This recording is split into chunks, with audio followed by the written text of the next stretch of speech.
Dārgie kolēģi, dear colleagues, please take your seats in order to start our final session. Kolēģi, sākam pēdējo noslēdzošo sesiju. Baltiņas kundze, lūdzu piesēdiet, lūdzu savā vietā.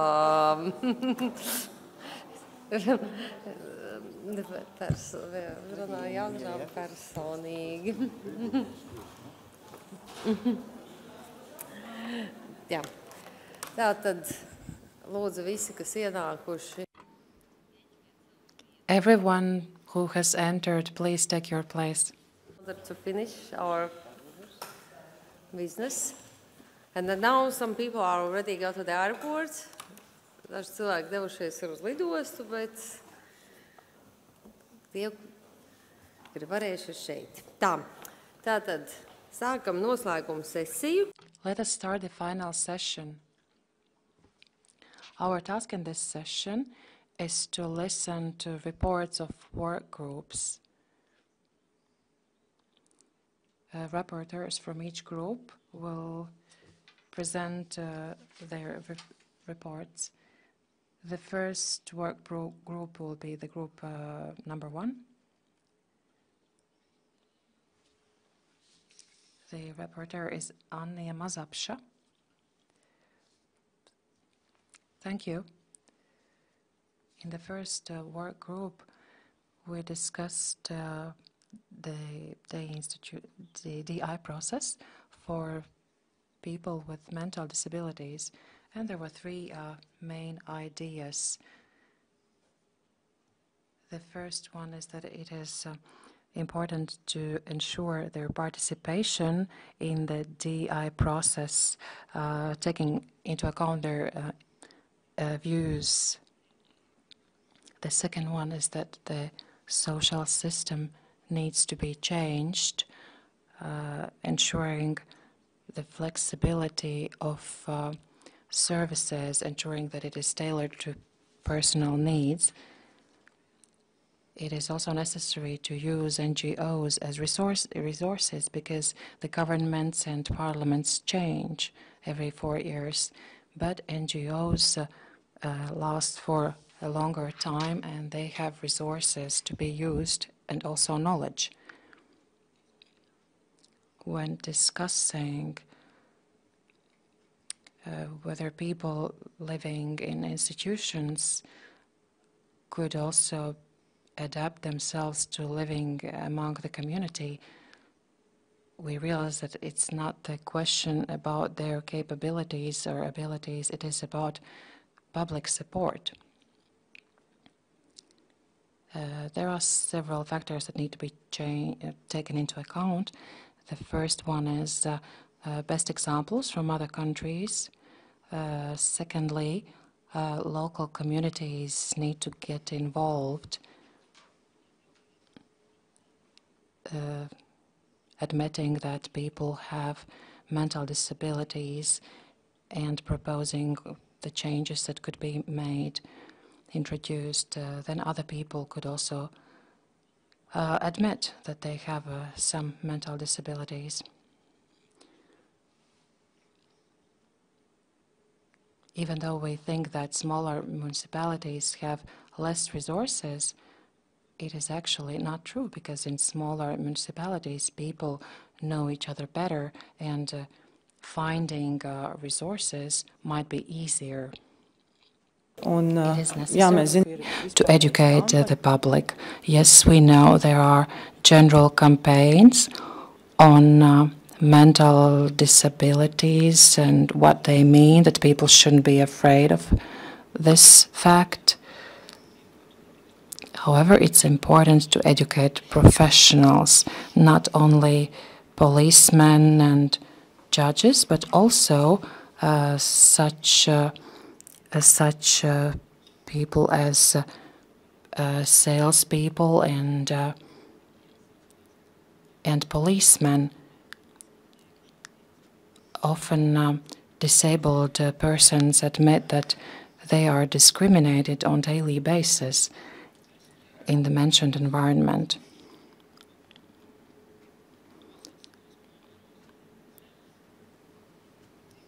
Because because stereotypes are established based on the lack of knowledge.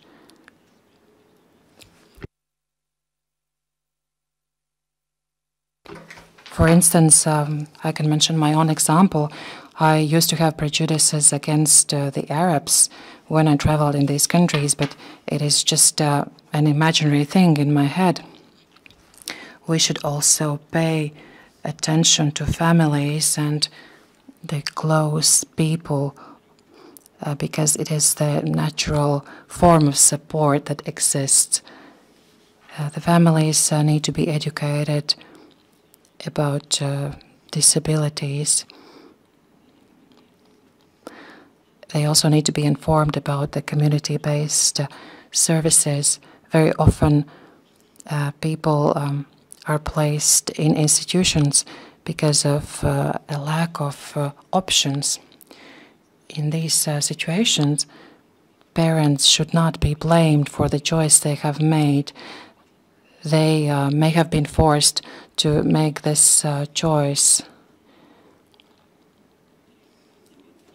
It would also be necessary, as I previously mentioned, to change the social system and not try to place people within certain frameworks and make them comply with certain criteria. Clearly, we're going to face certain problems in this process. People in the community, among the community, are going to face problems as well. The world is not perfect, and the local community is not perfect either, and it will not be perfect. But the question is whether by hiding somebody from the society, we are helping this person. We should be the pioneers of this change in the society. Thank you. Thank you, Ms. Mazapshe, for a very constructive and concentrated summary. The next speaker is Sandra Braunere. She is the manager of SOS Children's Villages in Latvia. Good afternoon. Thank you for this opportunity to exchange views. I will report on the three subjects. When discussing the DI, the presentations were interesting. Unfortunately, not everyone saw them. The first one was Alex Tresler's presentation on implementing the monitoring of children's rights, how to implement it in practice. He reminded us of the UN Convention on Children's Rights.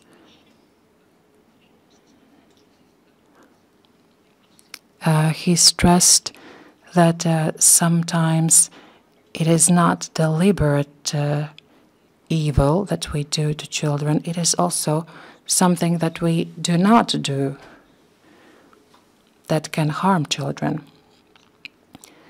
Therefore, we have to have a clear understanding of how our work influences children and what the political processes are, as well as the ethic code. Mr. Tresler also introduced us with 4 standards developed by the association. In the beginning there were 11, but in the end they have 4. The introduction of these standards is a prerequisite for children's security, and also the reputation of the organization. In the discussions, the participants agreed that it is very important for each organization to understand the consequences of their action and to develop certain standards. Yes, there is legislation, but it is a framework within which we put the content ourselves.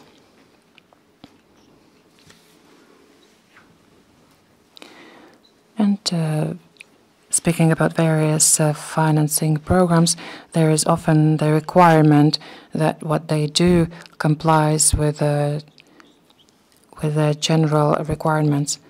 The second speaker was from Norway, Oslo University. He spoke about good practices in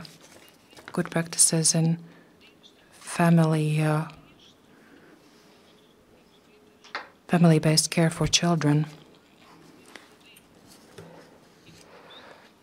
And there we discussed what can be done when in a situation where the children are already away from the family.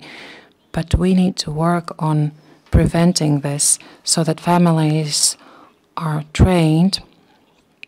He talked about improving the parental skills. And then the second step is out-of-family care and foster care. Compared to Norway, we see that there is a space for growth for Latvia. The topic of the discussion was whether we take into account children's interests and whether we have the opportunities to provide this care tailored to their interests. The answer is not always certain. The third group was Galina Markova from the New Bulgarian University. She spoke about the importance of a system considering individual needs. She reported on the Bulgarian experience in providing support for children with severe disabilities. She represents the Center for Alternative Care for Children. And she spoke about the good practices of DI and also challenges. Bulgaria has a great experience. They have accomplished a lot, but still there are many children who have no parental care and also children who live in institutions.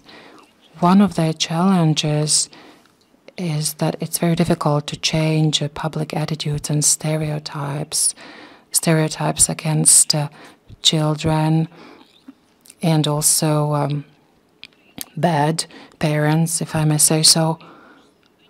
And similarly, as stated in the first part of the day, she spoke about the importance of individual approach when dealing with children with severe disabilities. These children get attached to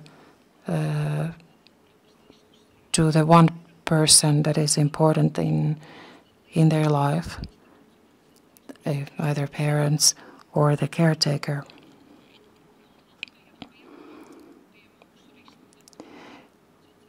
In Latvia, speaking about risk factors, it could be lack of staff, lack of long-term vision, cooperation with institutions. I don't know how many representatives there are from schools today and the health ministry, but this situation may be resolved only working together. Social work has a bad image in Latvia. If I, as a mom, have to go to social services, I will not perceive it as assistance. And to conclude, I would like to say that only by loving we develop ourselves and develop others.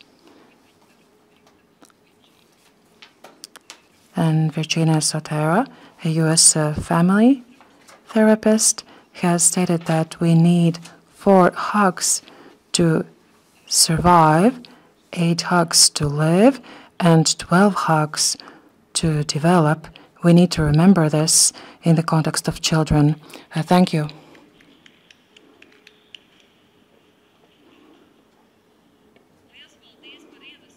Thank you for the inspiring last sentence. I would like to thank everyone I would like to say to everyone that you will be able to access these presentations. Each of you will receive a link to the website of the Latvian Welfare Ministry, so no worries about that.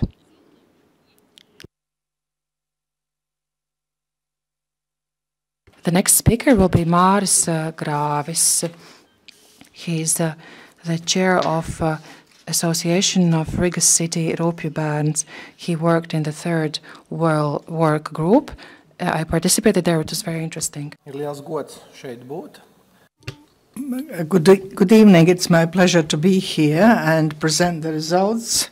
You may not believe, but everything was great with us. We had a wonderful moderator, a wonderful performance from Zirks, and many excellent presenters, Greg Krosberg, Marika Stickings, and Jana Hainsworth, that spoke about different aspects of child care. We had excellent participants in our group. We had also wonderful conclusions, and the basis, I believe, is the conclusion that nothing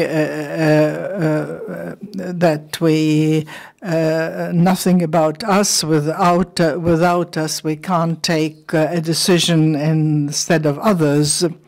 We three different work groups, and the conclusions supplement each other. These services must develop from service providers to love providers, love for children fosters and promotes further development and further life. Services are a very important part for the person who receives them, and the basic question is, what is really important for the particular person? What is important for the adolescent or a child? And in this way, we can really evaluate them correctly. And we come to the conclusion, when we evaluate conclusions, we need to take into account technical criteria like the number of square meters or emergency exits and so on, especially by involving the service receivers and getting to know their opinion. A client who needs a higher number of square meters but getting more love will have much more benefits than just the square meters.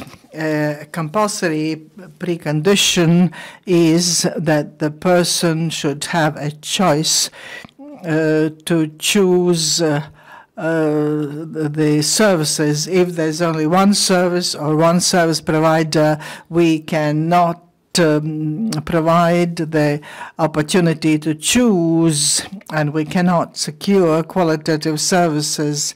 In this way, we see that an individual budget is a very good thing, where the person can have a say, and that this has caused great interest in other countries, and also they're thinking about ideas how to implement it. We know that special services stigmatize, while general services are different, but for that these people need individual support, and that should come the sooner the better, the earlier the better in their life, especially that refers to teachers in general schools. These teachers must be specially prepared and trained, and on the other hand, there must be a system where they can turn for help. We also discussed how to measure services, because it is clear that there should be indicators, and that must be based in realistic stories and situations that characterize the individual level. We have a conclusion that infrastructure in the 21st century should be accessible to schools, because that already means access to education, access to services, and inadmissible infrastructure should not be an obstacle to getting the services. We stated that by changing the system, first of all, we need to have a pilot project to see how it works. And we must be based in concrete data, in evidence, in concrete proof. Nothing about us without us, at all ages, for all people. Thank you very much. Thank you very much. It was all very true, and one of the examples that was there, you had an advertisement about cinnamon. In order to cinnamon ice cream, if there's one type, then there's no choice.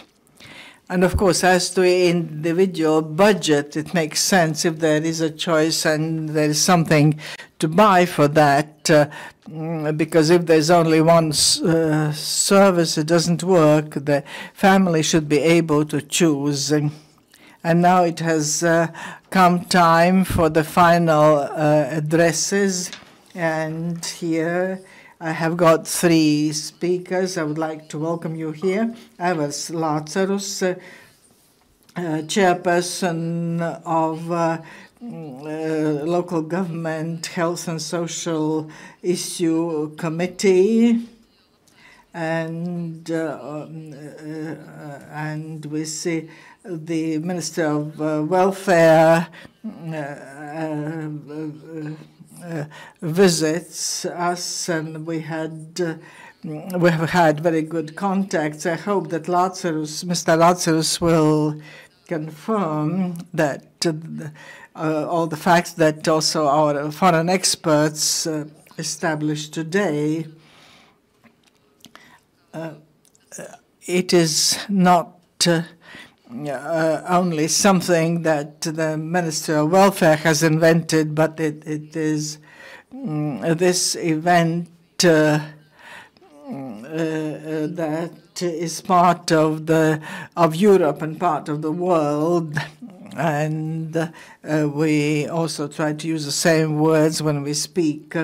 That's why I'm happy to give the floor to you so that you can tell us about how we're going to live in the future.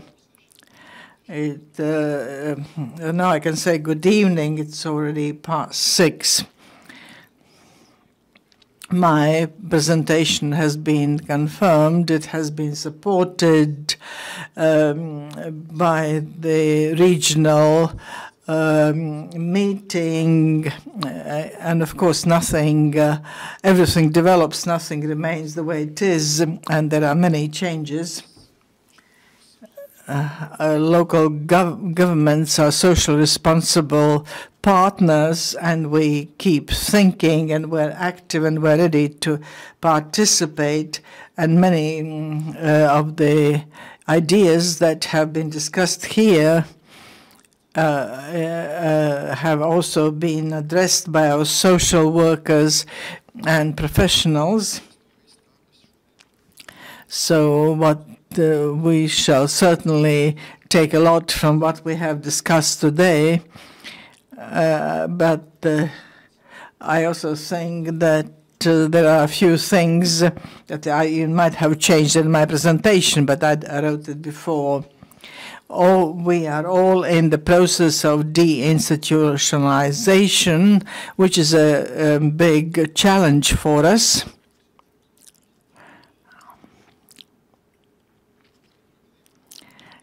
Deinstitutionalization cannot rocket up, but it will develop up to improve the quality of life, to comply with the demands of human rights, even in those cases when the person doesn't know these rights himself or herself. And the society must be ready to support these people, and it's sustainable. That's why this arrow that I have drawn doesn't go up straight up into the skies, but it is a development forward and upward.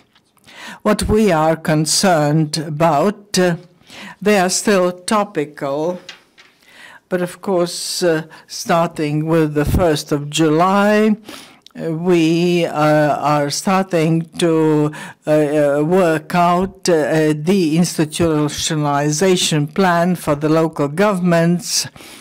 I believe that these plans and their synchronization will be achieved in the regions. We should not be concerned about that. We just need to work at that. The bad news is that it is summer and it's annual holidays, but if the plans must be worked out, they have deadlines, and that certainly creates concern. We are concerned about the fact that there is lack of information about the adoption of regulations.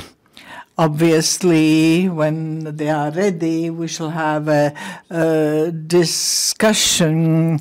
I'm quite sure that the representatives of the ministry will come over to us, because obviously they like it here. Further, the positive message that should be handed over to the Ministry of Health Services. Is there anybody from Health Services in the whole of the House? There was someone. As to specialists, when we speak about social workers and their requalification, is a question that we can solve with these plans, but there is another issue, and these are the medical staff, and the good information that I have heard from Ms. Ahrens, that in some countries, these GPs are trained in psychiatry, so that they should be able to give support. Of course, it is the GP that can render this kind of assistance. We must make use of this practice, but of course we need support from on behalf of the Ministry of Health Services. Then about infrastructure, I fully agree that infrastructure is not an aim in itself. It should be subordinated to the needs of the clients. But still, we are concerned that we just do not know these plans. the local government must plan our mega budgets, and we need to plan for the future. And another point that is a proposal, the use of local governments, state and also the EU, their use application for the improvement of public property. We can't use at present this financing, that we can't even use it to install everything for in the toilet for a disabled child. It is not the correct solution.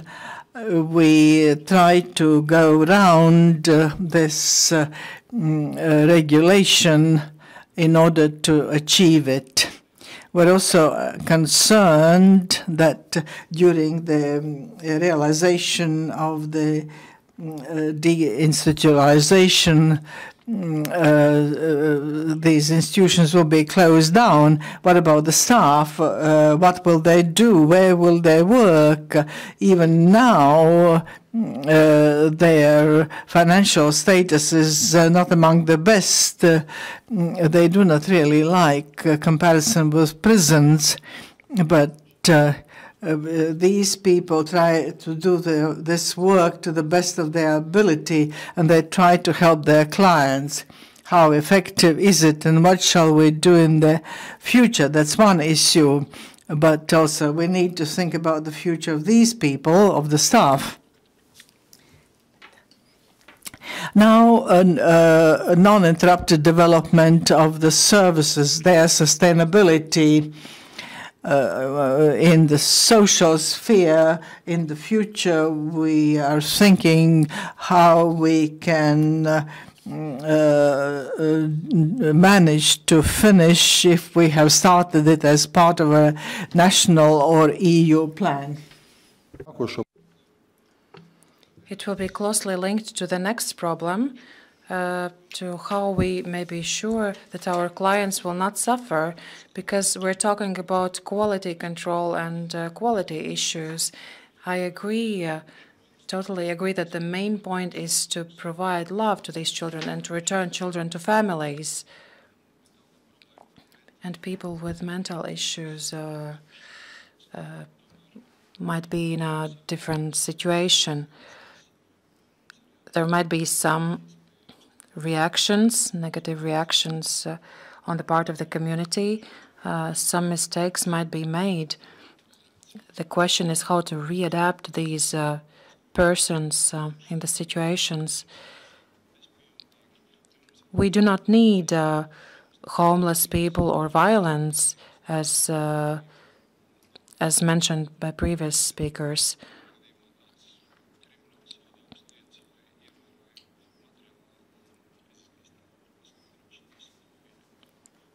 And at the same time, criminality is not admissible, as well as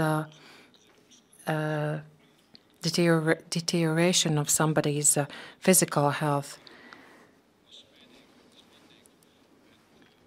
Some mass media might like this information, and I don't like indicating to people what they should do, but mass media could talk about the positive examples and try to educate the society. This is something that we could try to solve together. I think that municipalities and their informative newspapers and some other media might be ready to do it. I think it is one of the ways of educating the society and showing what we are going for. Of course, there will be questions about social business, about the cooperation with municipalities, because municipalities differ in size, and the capital city municipality is different from smaller municipalities, which might face a problem that they are unable to provide the package of services necessary for a particular client. Then another problem is the financial base. Last year we were forced, and yet we agreed almost unanimously on the national budget plan, which could have been better.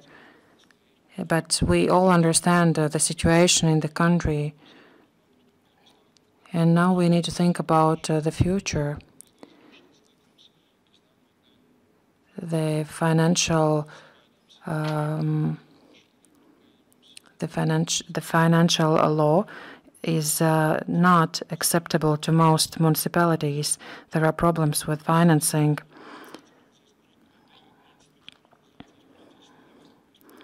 We're not willing to earn money in this DI process. But municipalities, especially the small ones, where the share of the receivers of social services might face financial problems, and it is not correct. The current law on financial distribution, on the distribution of financial means, does not envisage such parameters. We didn't discuss it at this conference, but there is a correlation between the social budget and the municipality budget. Speaking about the effectiveness of municipality budgets,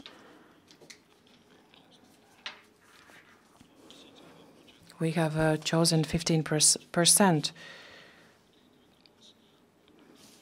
But this share in the budget of each municipality is different,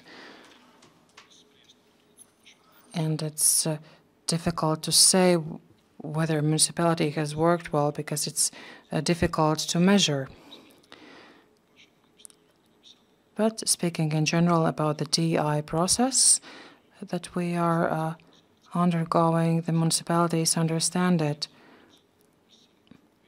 And there is just one possible answer, that we are for deinstitutionalization. We discussed it also with the ministry, voicing our willingness to continue to cooperate. This meeting took level at the EU level, and we would like to continue this work together. We heard some good examples. We would like to continue exchanging experience and to show our good examples, and also admit the things that we haven't managed. The examples of good practice could be taken from some other European countries. And thus I would like to thank you. If you heard our problems, I am convinced that if you heard them, I'm convinced that you indeed did hear them.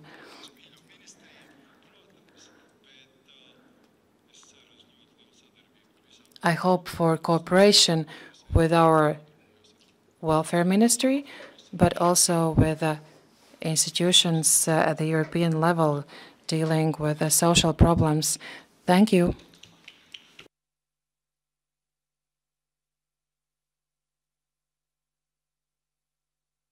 Thank you.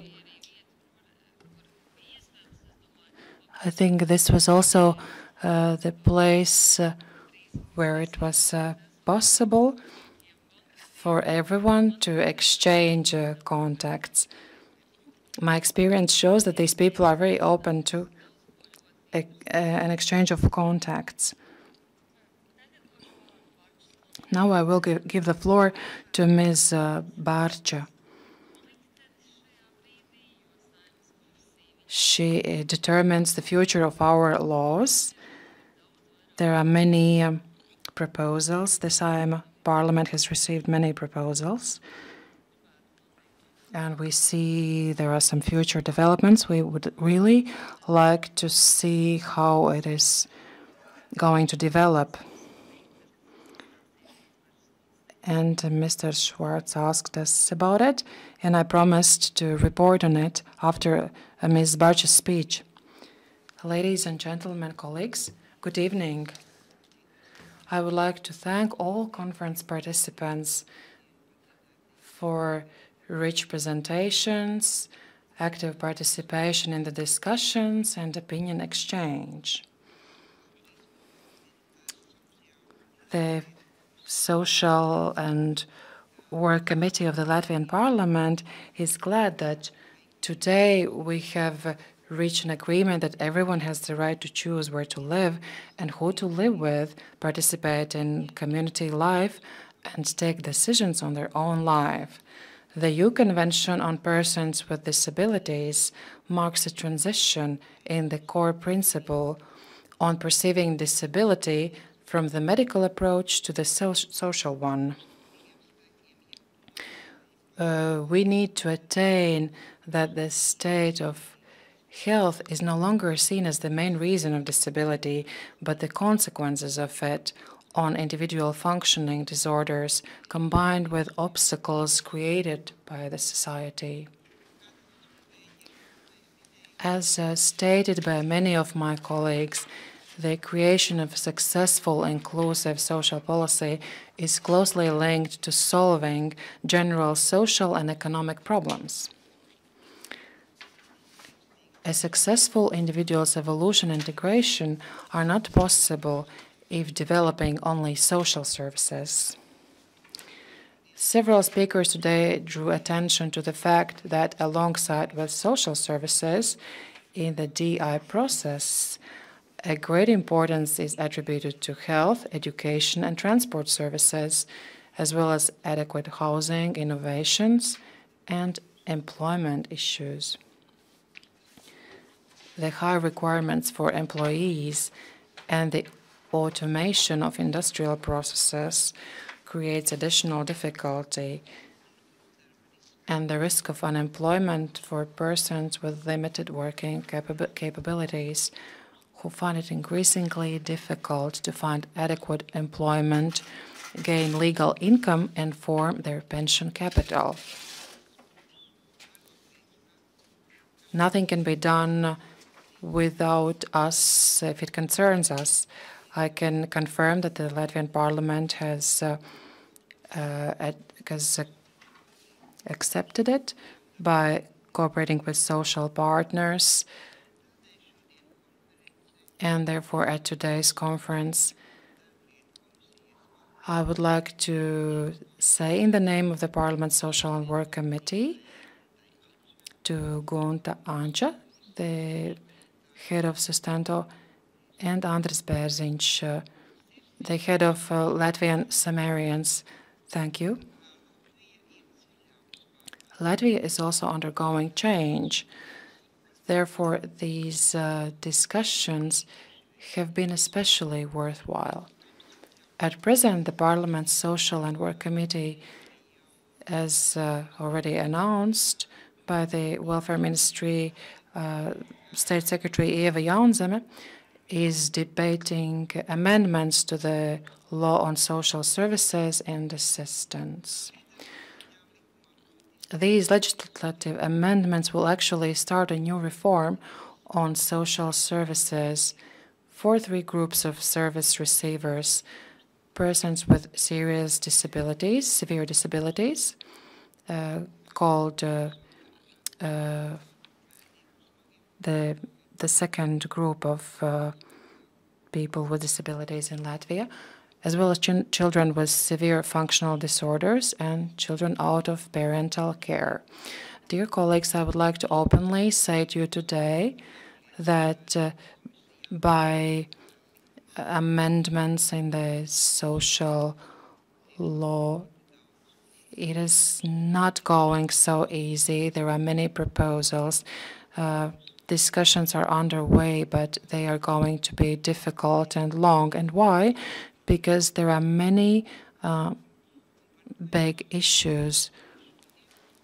I also saw it today in the first part of in the first session of the conference after having listened to the presentations, as well as the report of Mr. Lācars. It means that there are many things to be learned from our colleagues in the European space. I have set objectives for myself. It means that this summer I have to get acquainted with the Norwegian experience. And I must openly say, I know a lot about other European countries, but what I heard from the Norwegian delegates, I see that we need to look at Norway seriously, at the Norwegian example, and to ensure that we do not make the same mistakes in Latvia. So I would like to promise this to you. The generation of ideas and policies are of no importance without policy implementers. And here I must admit that the whole DI process to a large extent depends on the involvement of municipalities and their ability to mobilize local resources.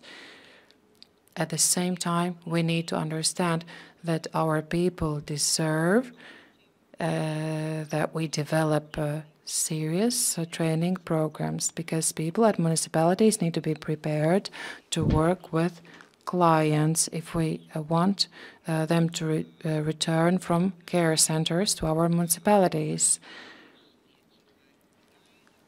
And those people in Latvia who are waiting for institutional services in line, we should try to prevent it and try to integrate them in the community. As mentioned by speakers of the conference, the approach that is result and person-oriented is important. We will try to integrate it in the text of the law. What concerns childcare, I would like to stress the importance of early intervention and systemic work with the family. The family model is an undoubtable asset of human existence, and our duty is to do everything possible to retain it. I am fully convinced that by coming together and exchanging our views and sharing our experiences, we may attain better results.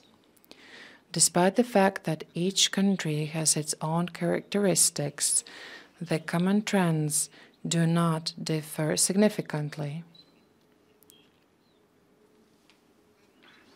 I wish all of us success in implementing new methods, creating new cooperation networks, and improving the quality of life, especially for our clients. Thank you all for being here in Latvia and for caring about the future of various individuals of our society. Thank you.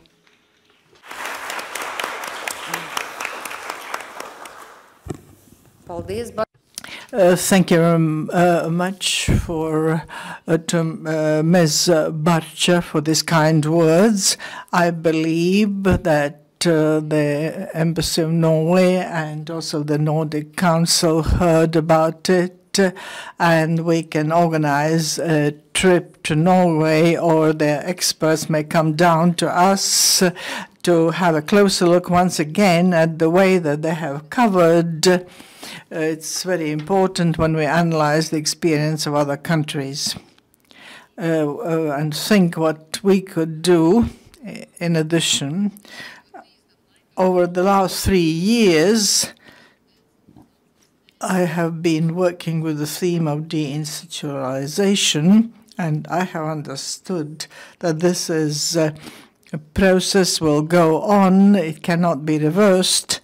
As a person has the right to choose, and we shall overcome all the obstacles that Mr. Lazarus mentioned. And these people will live among us, and we know very well that their relatives pay taxes and they have the right to choose. So it's just a matter of time. We can't really speed it up because the choice must be there. But all these trends will continue. There is no way back in the 21st century, and all that we have to do is to work together and find solutions for the problems that have been identified today in order to solve them. And now I would like to give the floor to Peter Lambrecht, who represents the expert group who started the process and started work elaborating guidelines for deinstitutionalization. And this is the expert group that could be of great assistance in order we should be able to achieve our aim. And that's why the final word to round it all up is over to you, Mr. Lambrecht. I'm Peter, as was introduced. I'm from the European Network on Independent Living, but I'm here now representing the European Expert Group on the transition from institutional to community-based support. I'm happy to be one of the current co-chairs together with Luc and Maria Herzog from the service providers and from Eurochild. Well, it's been a long day with a lot of interesting presentations and conversations and debates. I want to congratulate to you all to still be here and being attentive. I'm going to try to be short. So let me introduce to you the EEG, which has been mentioned quite a lot today. So for some of you it might be familiar, but it's very important to stress that the EEG is a broad coalition of, in fact, very different stakeholders. We represent different groups that are in need of support in one or another way, including children, disabled people, people with mental health problems, and family organizations, even homeless people. And in our group are also service providers, and the intergovernmental organizations like UNICEF or the Office of the Human Rights Commission of the United Nations. Sorry. As you see in this colorful slide, many different organizations. It's important to know that these organizations all are connected to societies in Europe. Lots of them have member organizations in different member states. And the accumulation of this is a big expertise. Okay, I thought.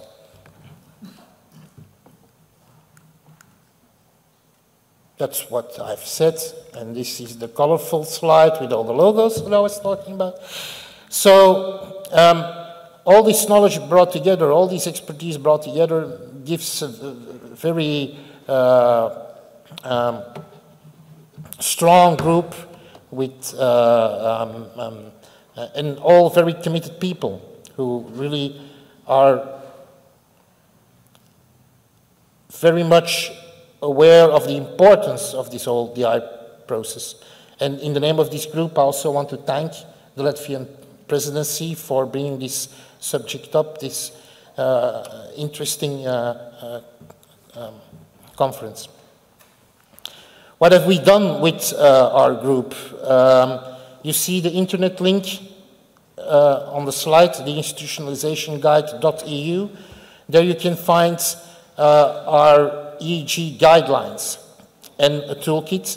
Currently it's translated into 14 languages, English, Russian, Lithuanian even. Not yet in Latvian, but maybe we can find a way to get it translated into Latvian also. It's a very useful document. Here you see a picture of it. I want to promote it a bit because it's everybody who wants to work on the DI for a specific group in different countries, they can all use these guidelines. They are, let's say, universal, applicable, if that's a correct way of saying it. The importance of such guidelines is, here I have a quote from the Council of Europe Human Rights Commissioner who states it, that the DI is becoming inevitable. But as was very well reflected by some of the previous speakers, is how are we going to do it? How are we going to set this process in motion and speed it up and make it effective and so on? That's not an easy task. It's a big challenge which was expressed a lot of times during this day. So we hope to help on that with this guidelines document. We also created a toolkit, which is especially interesting for the Eastern countries and the Baltic countries and so on, where a big part of the European structural and investment funds are going to. So this toolkit is very useful if you have ideas that could speed up the DI process in your country, and when the financing is a problem. There are considerable funds coming from Europe. They haven't always been spent in a correct way. Now, with the new ex-ante conditions and so on, we hope that in the future we can safeguard that they're all spent in a correct way and not to refurniture old institutions, as sometimes has happened. So it's important that also civil society is there to be part of the monitoring and to safeguard that there is not misuse, deliberately or not. The purpose of this toolkit is spelled out on this slide again. Maybe to save us some time, I won't read it out to you. You can all access the PowerPoint in a later stage.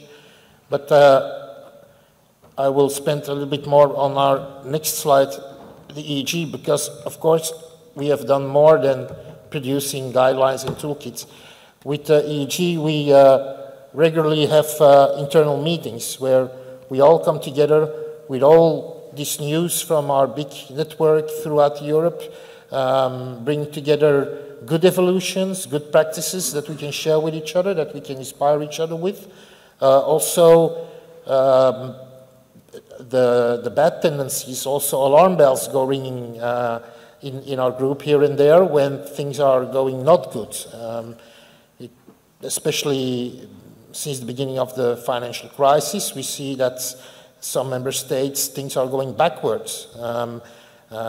Nevertheless, those states have signed the UN Convention and expressed their commitment on one side. They are sometimes doing opposite things on the other side.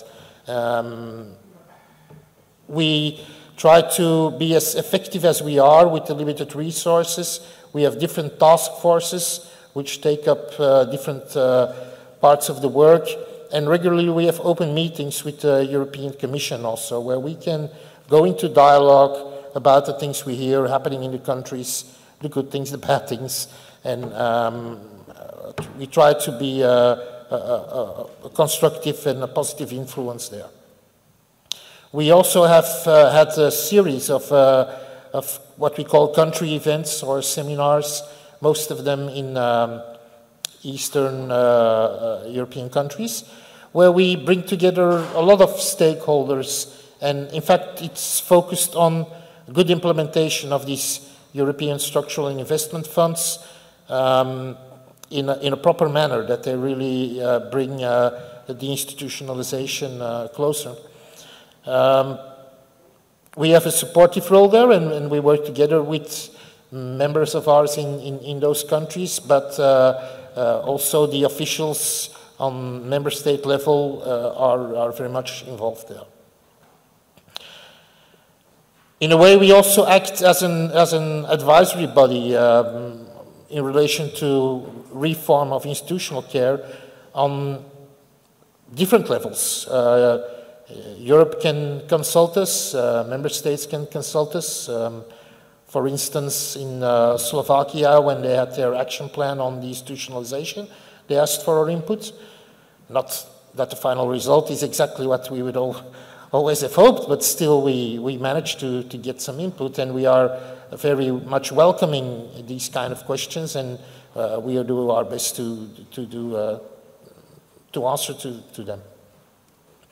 One thing we also do is to give trainings on DI, what it really means and how to understand that to the EU officials, because it's not only a matter of knowing the right terminology, but it's a matter of really understanding what's behind that. We can't expect all people who have been educated in different ways in the old style of thinking to know this spontaneously. So we hope that these trainings can make a difference also. We organize events. One example of that is the hearing in the European Parliament that we organized in December of last year. Also in that, with the goal to raise awareness, but also to give advice and recommendations to the European institutions. And we have many lobby activity in that field. To give one example is our press release that we brought out today. I think there's still some hard copies on the table there in the right back corner of the hall here, where we are worried that we see that the country-specific recommendations of this year are not really reflecting the commitment on the eye that the European Commission has been stating. It's like a missed opportunity or a wasted chance to promote the institutionalization. And let's not forget that the country-specific recommendations are about one of the only tools that we have left to also reach those countries that are not using big parts of the structural investment funds in the west and north of Europe. So it's very important that also there the institutionalization process is continuated and speeded up and understood in the proper way. One thing that we see in Western European countries is that in many times the quality of the institutional care is higher. It looks better for the outside world, but that doesn't mean that people are still institutionalized. And this in-between step is one that I hope that could be skipped in Eastern Europe, because it's been a waste of time and a waste of money in many perspectives.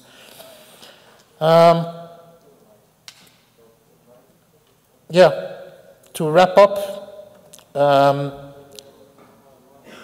don't forget that deinstitutionalization and Article 19 of the UN Convention and the CRPD in its whole is speaking about fundamental human rights that we all enjoy. And in the process of DI, we see all these obstructions coming up, financial reasons, maybe community isn't ready for that, or we have other priorities, we're going to shift it on a longer term, all very maybe understandable objections from one point of view, but if you remember that, or what are we going to do with the staff if we break down the institution and so on, but remember all those arguments are inferior to basic human rights and the right to be equally living in community as other people. So we can debate a lot about that, and it's good to be constructive and find solutions, because it can be concerns for many people, but it shouldn't be never an argument to slow down or stop the deinstitutionalization process. Because in the end, I don't think any state wants to be denying human rights. I think there are very few countries left in the world where they will publicly do that. So I'm going to wrap up here, just maybe as a final challenge. If you're not part of the solution, you're part of the problem. It's not invented by me, this slogan, but it's very applicable. So thank you all for this, and yeah.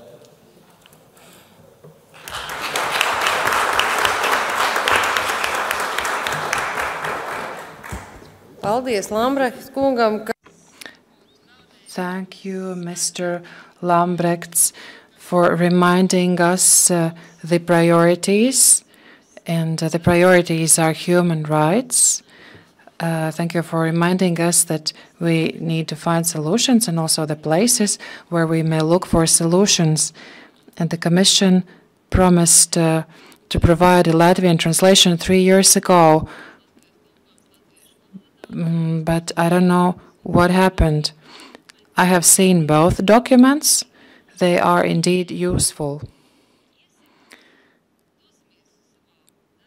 Now let us return to our workplaces tomorrow and apply the experience we gained during the first session, and prepare a one-page document on deinstitutionalization. What are the strengths? What are the weaknesses? This one-page document that our colleagues in the morning talked about. This will help us to understand what the situation is, and as I say to my colleagues, when talking about DI, we need to think about one category of people. They are parents who have sick children. And now they come and register their children. They stand in the line because they have no other alternative. They say, we're going to die sooner or later. We have to do something. And thinking about the DI process, we don't have to think about some abstract persons. We need to think about these real people who say, what will you offer to my children when I'm dead?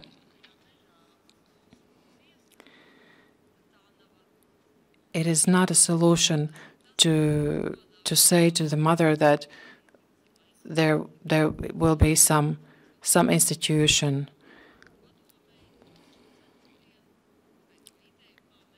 And this Thursday, it will be discussed